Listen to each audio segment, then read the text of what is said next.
Biruin mo sa sobrang laki at dami ng kainan sa buong Las Piñas ay sila yung napiling representative para sa flavors of NCR. Kaya naman susubukan natin tikman ng isa sa mga pinagmamalaki nilang mga pagkain katulad nitong tapsilog na homemade at sarili nilang timpla na tag 150 lang. Meron din sila ditong skinless longganisa with fried rice for only 145 naman. At ang favorite ng lahat, itong sizzling chicken na ganito kalaki for only 150 lang. Kaya sa mga taga-LP dyan na hindi pa na-try kumain dito ay tara na at magapunan sa kainan ni Baste Jacob. Okay, so nandito tayo ngayon sa may Las Piñas, dito sa may Doña Manuela, katabi ng simbahan ng Good Shepherd, guys. Ito yung kainan ni Baste and Jacob.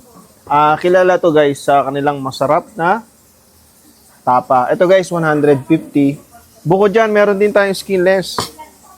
Ito, guys, 145 naman siya. Fried rice na yung gamit nila, na may kasamang mga totoong bawang, hindi cornic.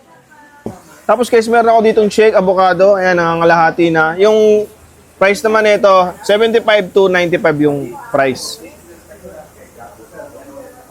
Sarap eh.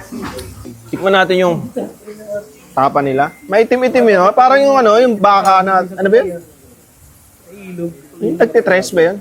Dos tres ba yun? Dos tres. Bopis. May parang bopis yung itsura niya. Yung mga tag dos tres.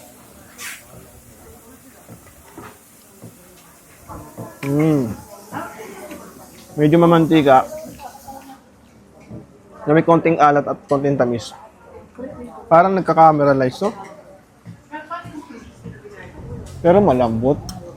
Kahit yung mismo litid niya, ang lambot eh.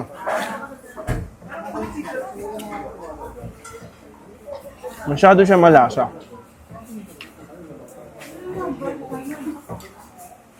So mapapakain ka talaga ng kanin. Tapos guys, yung kanilang skinless na skinless. Ayan.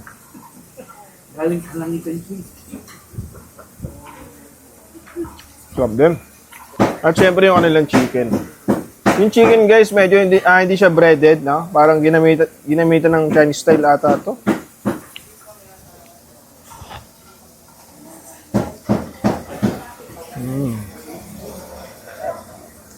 Masarap yung kanilang gravy.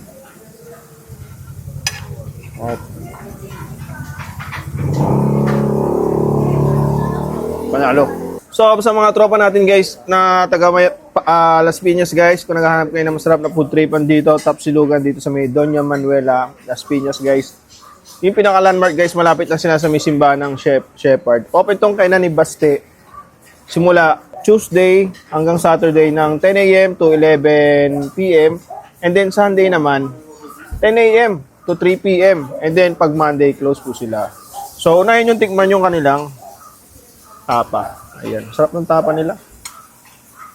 Punta na kayo.